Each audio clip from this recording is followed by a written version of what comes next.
বলতেছি আমার না অনেক ক্ষুধা লাগছে বুঝছেন। আমারে কি 30টা টাকা দেওয়া যাবে? আমার অনেক ক্ষুধা লাগছে বুঝছেন। হ্যাঁ, মানে আজকে 4 দিন হইলে খাবার খাই না, বাসার থেকে আমারে খেদাই দিছে বুঝছেন। এখন আমি খুব বিপদে পড়ছি বুঝছেন, যেখানে যাইতেছি কেউ আমাকে টাকা দিচ্ছে না। এখন আমার মানে কত জায়গায় চাইছি, কেউ দেয় না। এখন আপনি কি আমারে 30টা টাকা দিতে পারবেন? হ্যাঁ, তাহলে দেন।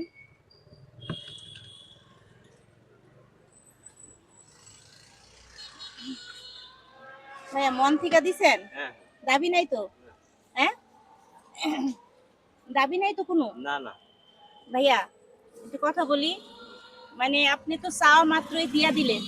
আপনি তো অনেক মানবতার একটা পরিচয় দিলেন। অনেক জায়গা চাইছি বুঝছেন, কেউ দেয় না টাকা। কারণ আপনি আমাকে কি মনে করে দিলেন? বোন। না, অনেকে সমস্যা পড়ে আছে। তাই এই, সবাইকেই দেন না? হ্যাঁ, সবাইকেই যতটুকু পারি আমি তো হেল্প করেন না? হেল্প করেছি। তো দর্শক দেখেন, আমি কিন্তু বিপদে পড়ে আমি ভাইয়ার কাছে এসেছি। ভাইয়া কিন্তু সুন্দর একটা কাজ করতেছে, অনেক সুন্দর একটা জুতা সিলাইতেছে। তো ভাইয়া কিন্তু আমি চাওয়া মাত্রই কিন্তু আমাকে 30 টাকা দিয়ে দিছে। ভাইয়া কিন্তু না করে নাই। ভাইয়া কিন্তু অনেক বড় একটা মানবতার কাজ করছে। উনি কিন্তু এত ইনকামও করে না, তারপরেও দেখেন যে সে আমাকে চাওয়া মাত্রই 30 টাকা দিচ্ছে। যারা দিনে 1000 2000 টাকা ইনকাম করে তাদের কাছেও চাইলে পায় না। ভাইয়া আসলে আপনি মন থেকে হ্যাঁ, দিচ্ছেন? অবশ্যই। আপনার নাম কি জানতে পারি? আমার নাম হলো শ্রী বিশ্বরবি দাস। তাই দেশের বাড়ি কোথায়? কুড়িগ্রাম। এখানে কতদিন হলে থাকেন? আজকে প্রায় 12 বছর। ভাবি কোথায়? গ্রামে বাড়িতে যান না? যাই। তাই ওই যে ভাইয়া আমি একটা ভিডিও নিচ্ছি, সমস্যা আছে? দেশেও দিয়েছেন। হ্যাঁ, হ্যাঁ। সমস্যা আছে? না। সমস্যা নাই না? আসলে ভাইয়া আমি একটা মানবিক পরীক্ষা করছি। আমার কাছে টাকা আছে, যে আসলে দেখি যে বিপদে পড়লে কেউ আমাকে হেল্প করে কিনা। কিন্তু আমার ক্ষুধাও লাগে না, আমি খেয়েও আইছি বুঝছেন। কিন্তু আপনি যে চাওয়া মাত্রই আমাকে 30টা টাকা দিচ্ছেন, আমার না অনেক মন ভরে গেছে বুঝছেন। আমি আসলে আপনার কাছ থেকে একটা মানবিক পরীক্ষা নিচ্ছি, আপনি মানবিক পরীক্ষা পাশ করছেন। আর আপনার জন্য কি করতে পারি বলেন তো? না, কিছু করার নেই। হ্যাঁ, না না। সারাদিন কয় টাকা ইনকাম করেন?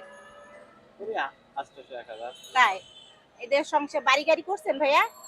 না, মোটামুটি চলে ফ্যামিলি। তাই বাচ্চা আছে? না। এখনো হয় নাই। তো এই ভিডিওটা দেখেন, টাকাটা রাখলাম এখানে। হ্যাঁ, এই যে এই ভিডিওটা যদি ভাবি দেখে তাহলে কিছু মনে করবে না? ভাবি জানে আপনি জুতার কাজ করেন? হ্যাঁ। জানে না? আপনি কি হিন্দু না মুসলিম? হিন্দু। হিন্দু না? তো দর্শক আসলে এই ভাইয়ের কাছে এই দেখেন অনেক সুন্দর সুন্দর জুতাও আছে, চলে আসবেন। আসলে ভাইয়া আমাকে অনেক বড় একটা মানবিক পরীক্ষায় পাশ করছে, তার জন্য ভাইয়াকে আমি সামথিং কিছু দিব। ভাইয়া নেন, বোন হিসাবে নেন, নেন, খুশি হয়ে নিবেন। হ্যাঁ, খুশি হয়েছেন? হ্যাঁ হ্যাঁ। কারণ আমি আপনাকে একটা মানবিক পরীক্ষা নিচ্ছি বুঝছেন, নিয়ে আমি আপনি মানবিক পরীক্ষা পাশ করছেন, আমি আপনাকে খুশি করালাম। তো দোয়া করেন ভাইয়া, আর আমার ভিডিওটা শেয়ার করে দিতে বলেন সবাইকে। সবাই শেয়ার করে দিন। হ্যাঁ, সবাই শেয়ার করে দিবেন, আর এই ভাইয়ের কাছেও চলে আসবেন। আর লাইক কমেন্ট শেয়ার করে পাশে থাকবেন। ভাই আমাদের জন্য দোয়া করেন, হ্যাঁ, আমি আচ্ছা। যাতে মানবতায় সফল হইতে পারি। হ্যাঁ, আচ্ছা, ঠিক আছে। তো ভালো থাকেন। হ্যাঁ, কিছু মনে করেন না। না না। আল্লাহ হাফিজ।